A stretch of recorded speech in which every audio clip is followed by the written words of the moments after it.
wild child Danniella Westbrook is going into therapy. It's been a tough 18 months. I've lost my marriage, I've lost my children, I've had a breakdown, I've lost all my possessions in my house, we've robbed. My way doesn't work. And I'm ready for some help. She will have to dig deep. I hate you, I hate you, I hate you, I hate myself. That person that you send out as your sort of envoy has relationships, has sex, has all of that, but they're not connected to you, so the feeling isn't there. That's me 100%. It's real victim material. Well, I don't think in the whole 42 years, like from 7 to now, I've ever had to look at it and deal with it and think about it as much as I am. I haven't got another battle in me, I haven't. It's okay, you don't have to say anything. But can she deal with her demons once and for all? I don't really want to go out and get on a crack pipe. Is that what you want me to do? Or you want me to sit and crack down on a crack pipe? It's do you know what, love? Crack right on board. You're Okay. boring the life out of me. Tell her. Bye. Does she think she is, mate?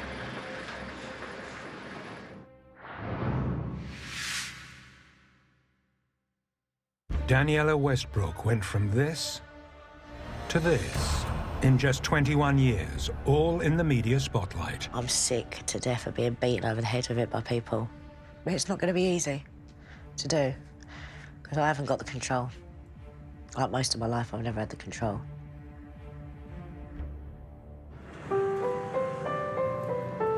Over a number of sessions, Danniella is seeking help from renowned therapist Mandy Saligari, who has struggled with her own addictions. When I was 23, I went into rehab and found recovery from my addiction. And I realised when I was in there that that's where my real vocation lay. I wanted to be a therapist. And as a result of that, I eventually moved into working as a therapist, treating addicts, working in the field of addiction. With her unique perspective, Mandy offers Danniella a real chance to finally understand her addictions once and for all. What made you get well and turn to this? I mean, I took a lot of coke and I ended up with the first signs of a stroke at the age of 23. And that didn't propel me into treatment, interestingly. I suddenly realised that this was cyclical and nothing was going to go away, nothing was going to change. Then I just got my shit together and went, you know what, I'm not going to do this anymore. I need to get my head down and do this properly. Same as me. You know, and you know how to hide things. You know how to hide. And we're addicts. Yeah. We know how to hide it. We know where to get what we want. And we know, how But not to what we manipulate need. it. But never what we need. Never, ever what we need. Well, let's have a look at that. One of the misconceptions about addiction is that it's all about drink and drugs. And it's just not. It's a self-medication of pain. So if Danniella thinks that this is about being clean and sober, I mean, it is in that she needs to be clean and sober, but that's not the point. The point is that she gets comfortable in her own skin, that she resolves all her past traumas, that she comes to terms with her vulnerability. That's when she'll get recovery. That's when she'll start to perhaps live her life freely. What do you want? Is there a feeling? Is there a thought? Do you want to? Of course, I haven't got time anymore to get it wrong. No. And I don't have another relapse in me. That's where I'm at. Tell me a bit, if you could, just tell me a bit about what it's like being you. Can you just tell me a bit about that? What? It's crap. I don't know any different. I've been involved in this industry and drama from the age of 7. When you were 7, what do you think of her? If you were to describe you age 7, what would you describe I was her like an as? adult. Like a... An adult. At 7 years old, I was an adult. I just, I worked. I did commercials. I went to school, and I didn't do what other kids do. I don't remember having birthday parties. Really, I didn't have sleepovers really till I was in my teens. With things that I went to work. Danniella actually was probably one of the most beautiful girls we've ever had here. Absolutely. She looks like an angel. With her career starting so young, Danniella had to deal with the negative aspects of fame very early on. Danniella was very, very pretty, and all the other girls were very jealous of Danniella, especially when she was in catalogues and doing modelling and adverts and things like that. And a lot of jealousy. They did used to bully her. She came running at me with a plait in her hand, crying, saying, "Someone's cut my hair off." And I was furious. I really felt very protective over her and wanted to look after her, so we kind of sorted it out. So when you talk about that, because obviously this is a well-worn pathway, what sort of feelings do you get? I liked it. I loved being in the entertainment industry. I liked all that stuff, but it was, and we're talking entertainment industry in the early 80s. It's not like it is today. You know, yeah, it was different. It's very different to what it is now. She was very confident, but she's always been kind of older beyond her years. I think because she did the child modelling and acting, I think she had to grow up quite quicker than what I did. But success at a young age meant she was introduced to a world well beyond her years. At 14, I was taking drugs, I was drinking, I was smoking. I was in clubs in the West End at 14 and 15 years old. So what sort of feelings do you have when you think about it? I don't really look at it like that. I look at it, for me, it's like it's not me, because I look at it as like something, I can't look at it like it's my life. Because I was a kid. I think it's wrong. We're going really quickly, take a moment. It annoys me, it really annoys me, because it's really ruined my life. It feels really angry to me. It's like, she's all right, go to work. She's all right, get up and go to work. She'll be fine, it's Danniella. It's not always like that. It's really important that I remain objective and I don't get caught up in believing or even disbelieving any particular narrative. I need to respect the fact that when somebody is as self-destructive or has a history of self-destructive behaviour such as Danniella's, that there's going to be an awful lot of veries and absolutes in her testimony and in her experience. That's what's important, not necessarily exactly what did or didn't happen. It's the power of her emotion and her investment in that I need to be able to explore. I think I'm angry because why have my family never listened to me? Why am I just been a workhorse for everybody and I'm only good to them when I'm popular on TV? I've just gone for a breakdown with no one. The last year I've had a tough year. I have tried to kill myself and stuff, I have.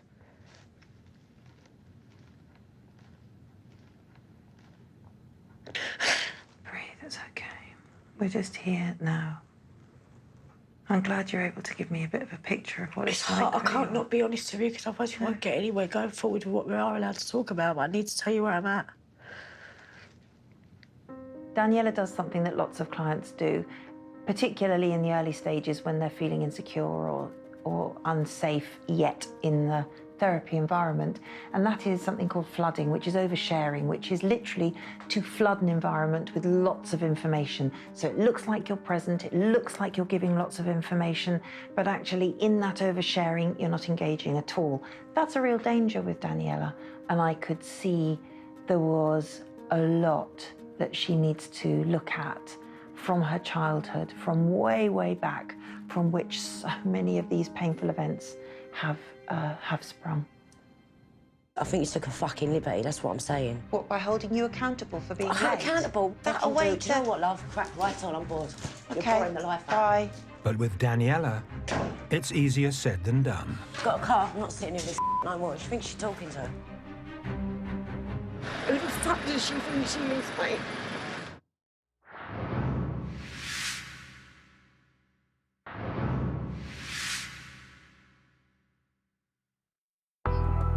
Danniella Westbrook has spent her life living in the clutches of drugs. My way doesn't work.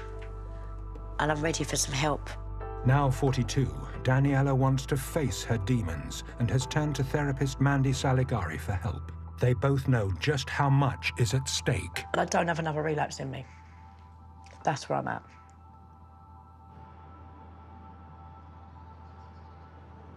Being an addict from 14 to late 20s was, I was frightened to give up drugs, not for any other reason, but I didn't know if I'd like the person I was without them. But I hated the person I was with them. And the same within my relapse, I hate the person I am when I've used, but it's what I know, I self-medicated. What I learned about addiction is it doesn't have to be in the form of this or that. It's whatever I turn my hand to at that time that lights me up. You know, there's nothing more normal than wanting to protect yourself from something negative. That's what people do. They may come home after a stressful day and have a drink. and feel better. And then they have another drink, just in case. And then they feel rubbish, but the next day they have another drink, just in case they feel bad again. And there's all this defending against a particular feeling. All of that causes trouble, and all of that makes somebody feel that they can't cope with themselves. I sometimes look at addiction as simple as this. You're born, and something disturbs you, and you separate. And this is how you feel, and this is how you look. And there's a separation between the two. And you put this front on how you feel, because this is too vulnerable. So you cover it up with this front. And periodically you go back to touch, but it doesn't feel good to go back to these feelings. So you go, do you know what? You stay safe. I'm just going to go and perform. I'll do that for you, So you go and perform, and you come this public persona out here, but then the gap gets a bit wide, and you feel the tension around feeling paranoid. This is how I look, and this is how I feel. So we self-medicate in this gap. Here you go. And that's where drugs, alcohol, food, sex and addiction, codependence, gambling, exercise, shopping, go in here to self-medicate. So the work is to take out the addictive processes and then to start to bring these together, which means this one loses a bit of face and this one has to have a bit of courage.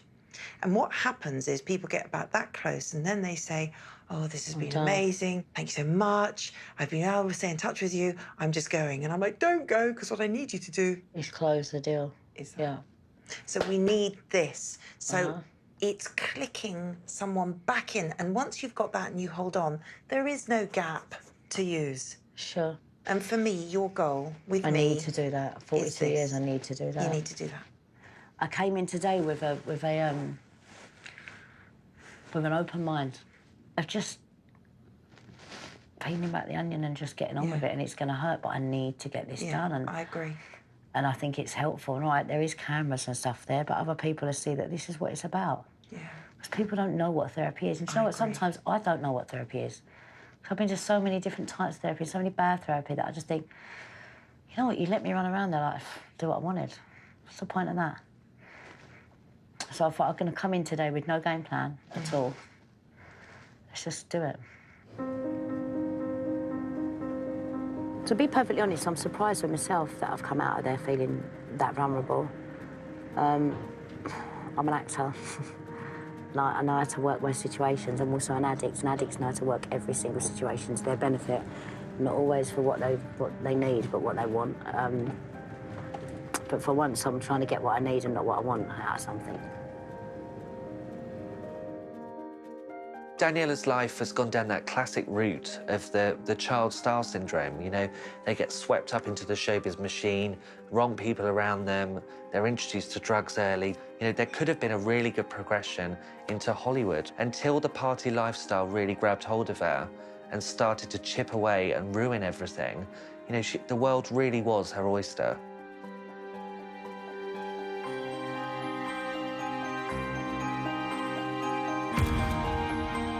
At the height of her addiction, Danniella was spending £1,000 a week, more than £50,000 a year, on drugs.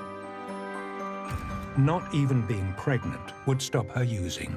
I remember one day I went to her flat and she was washing Kai in the bottom of the shower. She didn't have a bath and she was washing him in the shower and she was bent over and her spine stuck out her back. Really, really lost loads of weight. I thought she was going to die. She looked terrible, really upsetting. I think the public were kind of disgusted by what was going on with Danniella. I don't think they could relate to what she was going through. Addiction in those days was not what it is now. There was a real stigma against it, and it was kind of like, oh, you're disgusting. We don't want you being a role model to our kids. No longer acting, Danniella turned to friend Jeannie Savage to help maintain her professional image and career. When I saw her nose, I was quite shocked. It looked horrible, really horrible. Well, when I was photographing, I was shot with her head down. Any higher than that, you'd see that this little piece here was missing. What drugs and addiction did for her was throw her career away. You know, people just couldn't take her seriously. They couldn't really rely on Danniella Westbrook. The whole thing's made me feel really depressed, if I'm honest. It's made me upset, it's made me cry, it's made me more depressed, and I think it's meant to be like a work in progress, meant to make you feel better at the end of it. 4 days after, I don't feel any better at all, I feel worse. to the point that I just literally am dreading coming in here today. I don't know why I put myself through it, to be fair. I don't know why would I?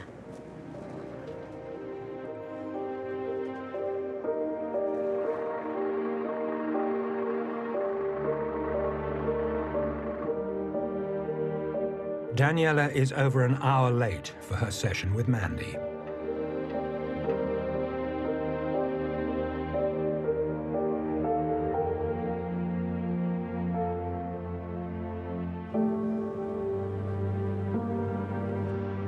You're late.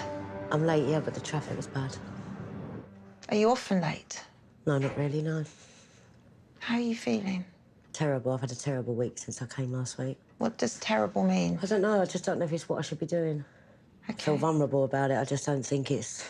I've dealt with too much going through my life, and I've got through it, and I don't know how to deal with how I feel about it.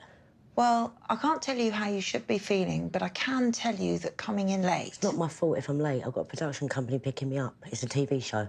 Yeah. I'm sorry they haven't got the budget for a helicopter in central London. Yeah. I'm sat down to do a therapy session. You're having a go at me for being late. No, I'm not. I'm holding you accountable for being late.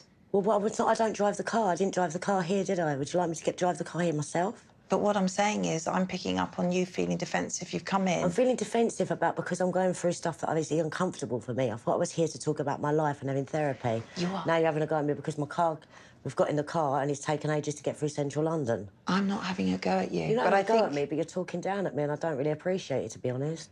I think what happens to you is that you move around 3 positions when you're in a relationship. One of them is the victim, one of them is the rescuer. I'm not a victim of anything. I get up and get on with it. I wouldn't call myself a victim at all. I find that an insult. Do you? I think you're taking the absolute piss out of me, if I'm honest. So what's the feeling? That's the thought? I think you're taking the piss out of me. You're sitting here taking the piss out of me. There were 2 things that were really important about Danniella being late. I knew she'd kept the crew waiting, and she arrived with an excuse and then gave me this little temptation, I suppose, around the fact she actually wanted to talk about feelings. But I wanted to talk about her being late. I wanted to talk about it through the lens of curiosity. Why was she late? What had happened to her? Did she feel fear about coming back to see me? A client's relationship with the session, with the timing of the session, is a metaphor for their relationship with themselves. That is the material. Do you know what? If you want to sit here and call me a victim and everything else, I might as well just leave. It's up to you. Well, it's up to you if you want to leave. I'm not going to stop you. If I wanted to leave, I wouldn't be here, would I? I do think it's a really conflicted experience for you coming in here. I'm not a victim. I don't feel hopeless. I couldn't care less about what's going on in my life to me. I was here to try and sort them things out. I don't think there's any point, to be fair. It's done. Yeah. It's over. But I think that my experience of you is something that I experience as shame-based, OK? It's not saying it definitely is. I'm just telling you... I'm not ashamed of nothing I've done. I couldn't care less if I'd taken drugs or I'd take drugs or whatever. I couldn't care less what people think. Couldn't give a monkey's. OK, I'm not sure I believe that. I don't care if you believe it or not, to be honest. OK, that's fine. But what I'm saying is I experience you as being shame-based, OK? That's cool. That's your opinion of me. Yeah, your opinion of me is none of my business. OK. And I see you as the defiance and flashing your eyes at me. I'm not flashing my eyes at you, that's just me, that's how I look, that's me. Last time you took your shoes off and pulled your feet up and we're talking about the... I didn't walk in and get a bollocking though, did I? I don't think I gave you a bollocking. You didn't give me a bollocking. Fine. No, I asked to hold you accountable. And the thing I ask about you here, in this hopeless place, it's not my fault, I don't care, I abdicate responsibility, is my experience. I always take responsibility. If I didn't take responsibility for my life, I wouldn't be working, I wouldn't be standing up where I am, would I? I'm not sure you do. I don't take responsibility. No. I don't get splashed all over the papers for taking drugs.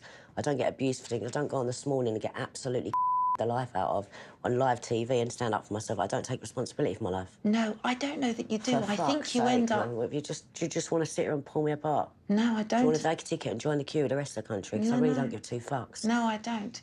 I'm actually hearing that what you think is that I'm having a go at you, that you think I want to tear you apart, that I don't care, babe, to be honest. I'm just getting paid to do a job. That you don't care. I don't care what people think. I don't care. I'm just glad I'm not paying for this. Are you saying to me that the only reason you're in here has got nothing to do with the therapy? No, I came here to try and get help for certain things. So you said last time we met that you haven't got another relapse in you. I came in with a blank... It's not what you're a relapse back for. No, you said If I was a fat person, would you sit there and tell them not to stick their fucking head in a fridge? Would you do that? I don't really want to go out and get on a crack pipe. Is that what you want me to do? You want me to sit and crack down on a crack pipe? I don't want to. What do you call a relapse? That is a relapse, babe. No, what do you call a relapse? Going out and fucking staying out for 3 weeks. So I just want to get really clear. So you think the addiction is the thing? For me, addiction is sticking a load of gear up my nose. Right. That's what my drug of choice is. OK.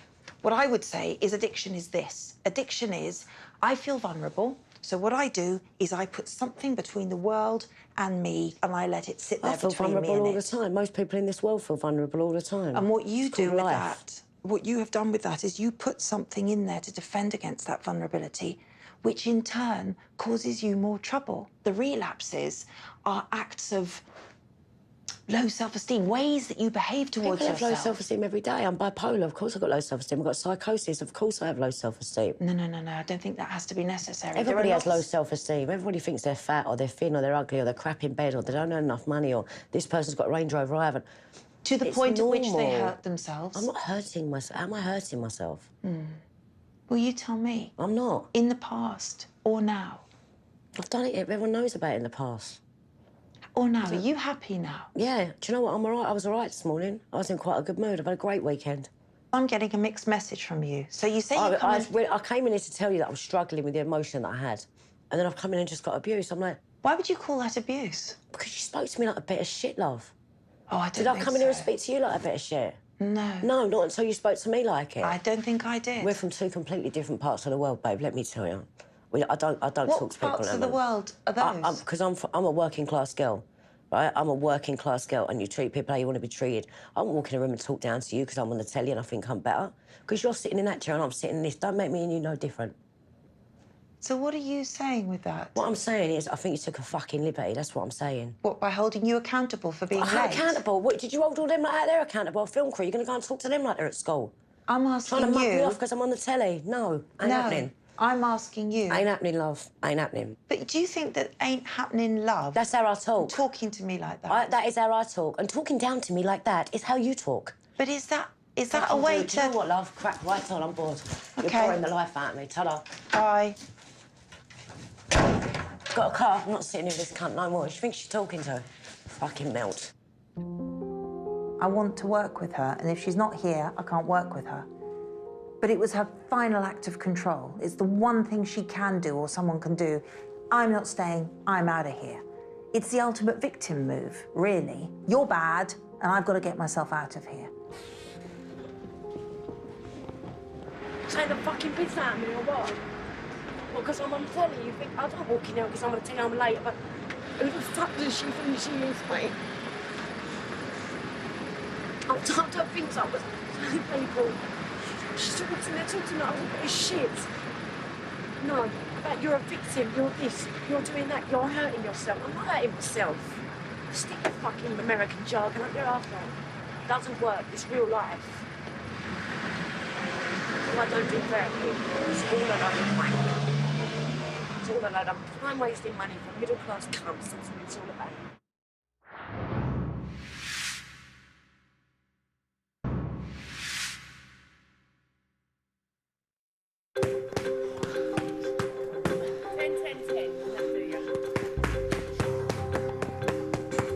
This last year has been a tough year for Danniella.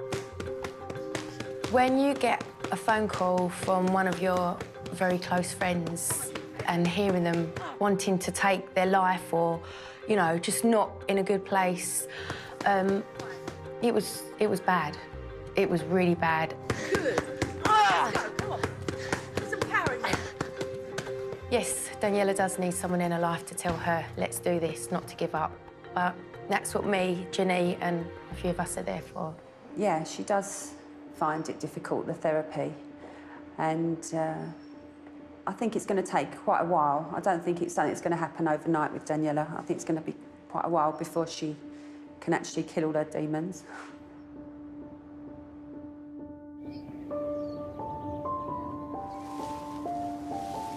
After her walkout from therapy, Danniella has agreed to continue her sessions with Mandy Saligari. Mandy was right. I was late. I had no defence. She was not going to suffer my behaviour. I've spent too long not going back.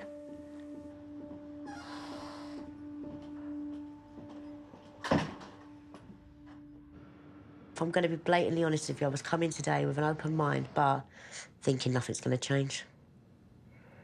As much as I kicked off about it the other day and said, oh, it's not important, and therapists and da-da-da-da-da, this is very important. I wonder how easily you trust people. I don't trust anybody. Yeah. It must be very difficult to hear someone, like coming in here today. There's no reason why you should immediately come in and trust me. It's not about the element of trust, it's the element of... If you've got me to that point where it's angered me, I'm ready to do it. And the way that you're working's ready for me to do it, I think. I mean, I thought it was important. It made me wonder if you test people. It made me wonder if you were seeing if I was able to take... That's all I do to everybody. How strong you are, because you're strong. And, you know, for you to say... I am strong. I'm quite a scary person when I want to be like that. I mean, I didn't think about it at the time, but when I went away and thought about it, you wanna help me? Well, handle this, and if you can, maybe... Yeah, that's exactly what I do. Do you I do it all that? the time. I was going to say, do you do that in lots of relationships? I do it all the time. Without doubt, Danniella generates intensity in relationships. Drama everywhere. So there are all these fallouts and making up. And I think she thinks it's a way of testing people and figuring out if people are trustworthy or not. But it's just not. It doesn't work like that. It's not accurate. The people who stick around won't necessarily be the people who are trustworthy. They might be people who also engage in drama. So I think it places her in danger. I'm such a Jekyll and Hyde a lot of the time, and it's so hard to deal with. Yeah. Because I'm constantly pinging, like, I'm constantly thinking, am I this, am I that? And I can be fine with one thing, and then some little comment or an action or something I see someone do triggers me, and I'm like... Yeah. That's what cobras do. Yeah, but it's what cobras do. They go straight up because they're frightened, and they're like that, ready to attack because... that's me. That's their defence. Because if they don't do that, they'll get eaten. Yeah, there you go. So it's a sense of vulnerability. If you attack a cobra, I think you go through so much abuse that suddenly you just become... You're on guard, and that's it all the time. I wonder if you're able to identify what vulnerable is. I wonder if you think of vulnerable as painful. Yeah, I do. Okay. It's painful, it's scary, it hurts. Yeah. I know that it's going to make me go up and down, it's going to make me feel sick, it wears me out, it gives me headaches. To the point sometimes I can be so bad that I can throw up. Wow. That's what I put vulnerability down to, is that something bad's going to happen and I haven't got the power to move out the way of it. Yeah, okay. It's like a tornado coming at you, and you can see it, and everyone else is moving and running, trying to shove you out the way, but you stand there and just get sucked up in it and thrown out somewhere else. Yeah. That's how I feel. I'm going to get hurt. It's like I'm rooted to the spot. And as I've got older along the line, I'm not moving out the way because I don't want to. Because I actually like the feeling of it, because it's safe. It feels safe. It doesn't mean it is safe. It feels safe. It's like taking coke. Familiar. It's familiar. It's safe. I need that. I need the kick of it. I need the push of it. And it's so, like relapsing, it's so freaking tiring and boring. And I know it destroys my life. Being in that zone of vulnerability destroys my life and my well-being. I could be living much better way. I want to make really clear that vulnerability, I'm wondering if you are vulnerable now, but because you're not threatened by it, that you may not recognise it as that. So vulnerability is being open in the right now to feeling something and being affected by something. That's how I feel. Okay, so that's vulnerable.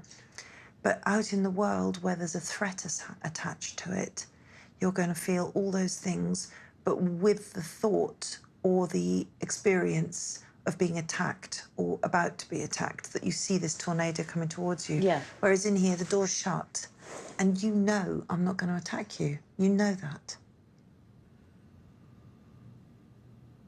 How do you feel that your vulnerability was compromised from the outset?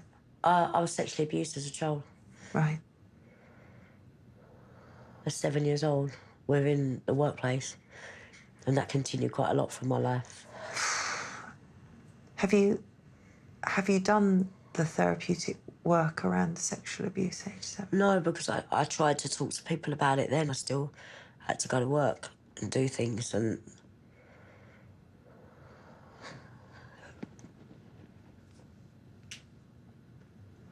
Okay, we can slow right down. Take a moment, I'm not in a hurry. That's all I know what to do is work.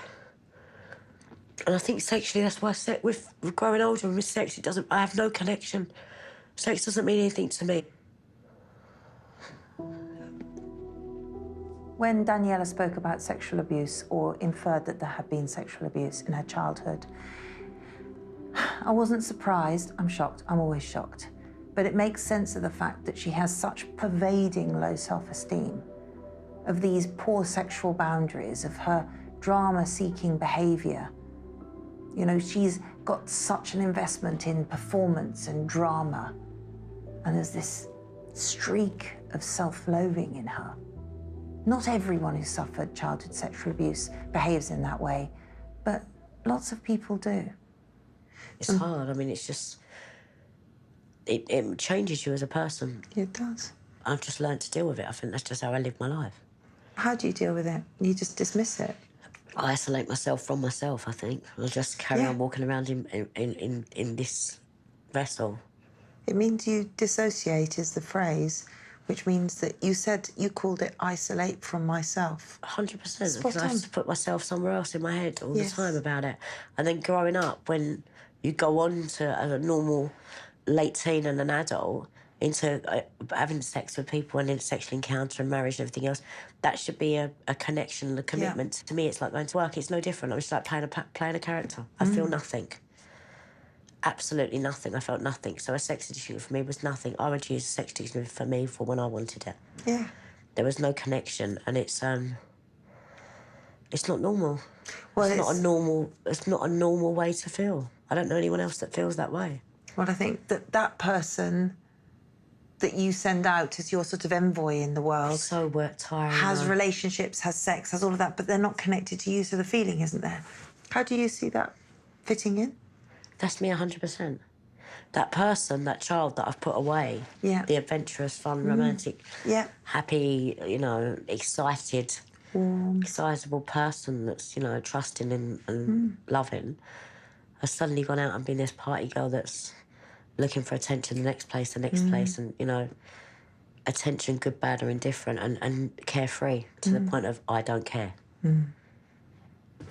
It's one thing being carefree, and then there's being I don't actually care. Think what you want. There you go. Think what you want, say what you want. I'll have sex with who I want. I'll do what I like. I'll take drugs. I'll do whatever. It's not your life. You can't tell me. Yeah. I hate you. I hate you. I hate you. I hate myself. Yeah. All of those things is huge. That's who I've been. And like at 7, I was like a 14-year-old.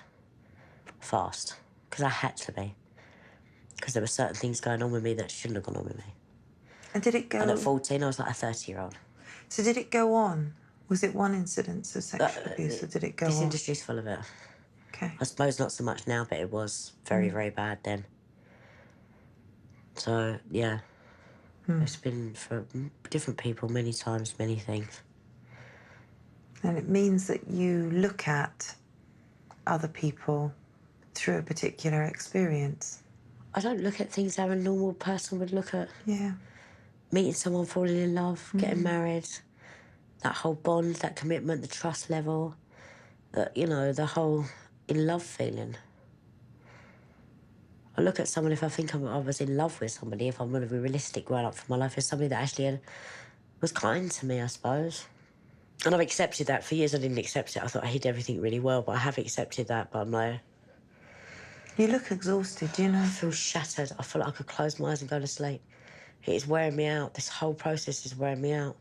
Sometimes the biggest part of this journey is breaking the denial, and once you put down those fronts, even if you put them down for a minute, you realise how tired you are.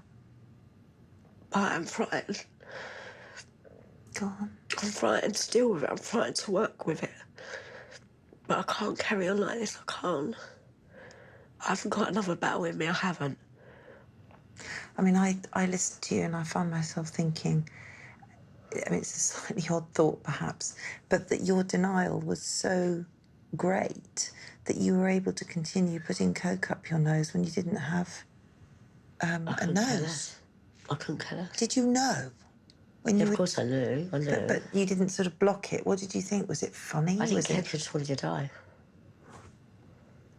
And that's the degree of denial that you're capable of, is when it's right in front of you, you just...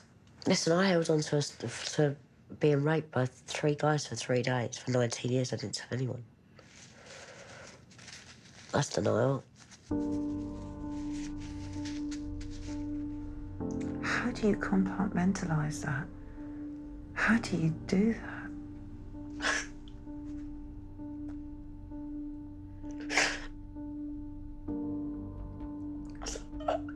Okay, can I come and sit next to you? Is that okay?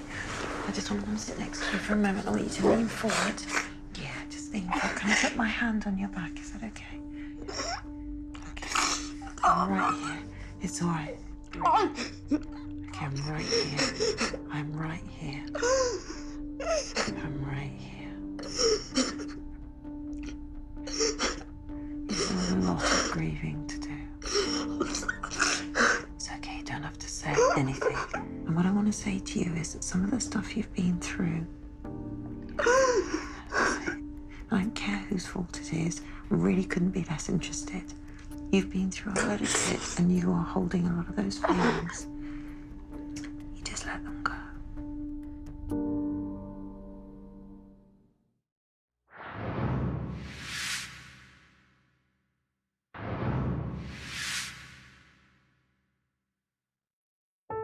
For over 30 years, Danniella Westbrook has lived her life in the public eye.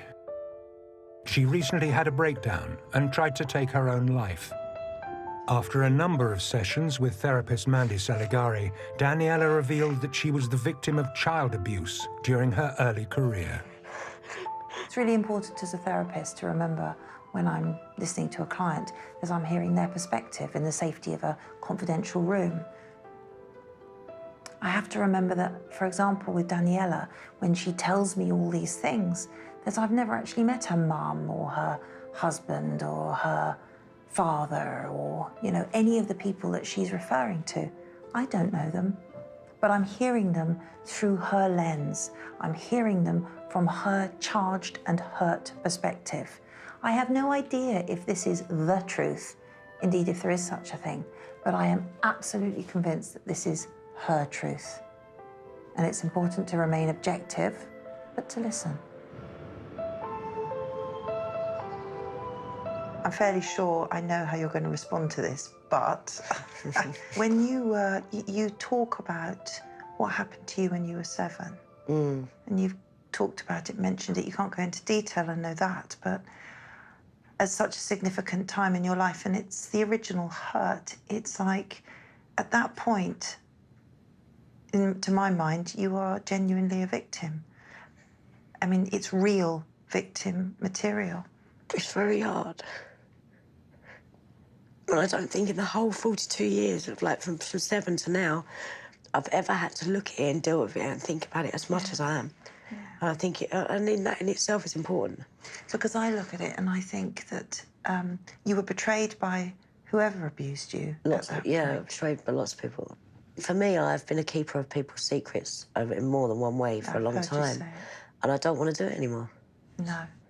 Because I think it's just making me a person that's so unhappy. Because I do feel a lot of the time I'm stuck at those ages. Yeah. I'm stuck at the age, a 7-year-old age. Yeah. I feel like I'm stuck at the age of where I started using at 14. Yeah. And then I feel like I'm stuck at the age with the rape. Because there was so many different things for me. Yeah. And I think that affects my personality a lot. I agree. My thinking and everything else. And I've never had to look at that. And I've always been in treatment just to get off of drugs. Actually, the drugs is a huge deal. Of course it's a huge deal because we're always going to go back to what fixes us or whatever our thing is. Yep. It's not just about the substance or the reason why or the people or the atmosphere or the reasons why you use. It was about me. I mean, I have a thought now about why you didn't talk about the rape. When you had the abuse as a child, which was done by an adult onto you and nothing is done, then why would you ever bother to say anything out loud? because this sense of safety was taken from you and then nobody dealt with it, nobody protected you, then you are, I mean, you're lost. There's going to be an emptiness, there's going to be a loneliness. And I think that sets up a massive appetite, a craving for attention. And I need to say to you that when somebody does get sexually abused at that kind of age, it affects their experience of sex, it affects their experience of intimacy, sexual boundaries. I have done, though, that's the thing. And I've sent people pictures, I've been caught out for doing it. I think, what are you doing? Yeah. It's a very good question. I don't know. I don't even know these people. I don't trust these people, because it means nothing to me. A picture of me in my underwear or taking pictures like that or sexy pictures, it meant nothing. But I think I've done it all my life as well, doing magazine shoots and stuff like that. It doesn't mean anything to me. But isn't that somebody came in and took that from you when you were very young? Is it, or am I using that as an excuse for attention? And this is back to the victim material. I actually think that a pattern started then, which then played out in terms of your promiscuity, in terms of your lack of sexual boundary. I think somebody took something from you. So what you did in the future was go, have it then. Doesn't fucking mean anything to me. You do it. Just fucking have it. Go on then. Go on then. That's Do what exactly you want. what I've done all my Do life. what you want. Yeah. Done it all my life. When I think about that original abuse and I think about you actually being a victim, and you haven't, I'm wrong. You didn't react like I thought you would. I thought you'd shudder at the victim word and go, I'm not a victim. No, I am. Yes. And I've thought all the way along, I'm not a victim. I'm never a victim. Not a victim of anything. Yeah, I am. Absolutely are a survivor of sexual abuse. And yeah, and I had to deal with learning to say I am a victim of something. So originally you were a victim and abused, and then you would go on to abuse yourself. So you picked the stick up off the person who originally abused you. And I beat myself over it. Yeah, you got to learn to put that down. And I'm learning to do that. Down. Yeah. Didn't think about it. And now I'm working on myself. I'm not actually that person. No. I have a huge heart. I've got a lot of love to give. I'm very protective. I'm fiercely loyal. So why can't I be all those things to me? Yeah. Nice. Great. Why can't I? Great. Spot on. But you're teaching me how to do that. Spot on. And it's so important, and it feels good. It's really raw for me, but at the same time, I can see a whole life that I could have. Yeah. That is really good. If I were to ask you this, I'd be really interested to know what your answer would be. Okay. What do you think you're best known for? Drugs. Wow. What does that feel like? I'm ashamed for that because it's not the person I am. Yeah. But it's how I fix myself and how I numb myself. And I've probably at times been the quickest way to medicate myself into a death. Because I haven't wanted to be here. And that, to me, really upsets me. Yeah, me too. But I don't feel like that today. Thank you so much. Thanks for trusting me.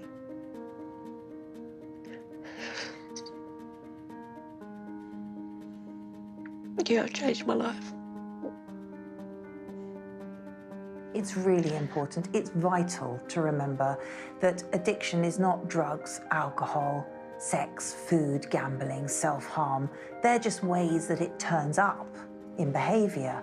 The real addiction lies in the relationship with yourself. It lies in that self-loathing, in that isolation.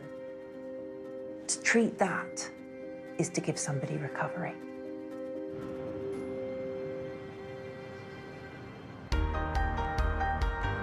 Danniella Westbrook continues to rebuild her life and has joined best friend Ginny in running a pie and mash shop in West Ham. She has promised to carry on seeing Andy. My name is Danniella Westbrook and I'm an addict, but I'm also a mum, I'm a sister, I'm a friend, I'm a daughter, and I'm fiercely loyal. And I've made my mistakes and I've made them publicly, and I've been on a lot of battles and I've fought a lot of things, and I've come back from it and I've reclaimed my life and I've lost it again and I'm building it back up. And that's just life, and it's a journey, but I'm honest and I'm just me and I'm doing the best I can. Fuck's sake, this job has ruined me. I know, I'm sorry. Cut.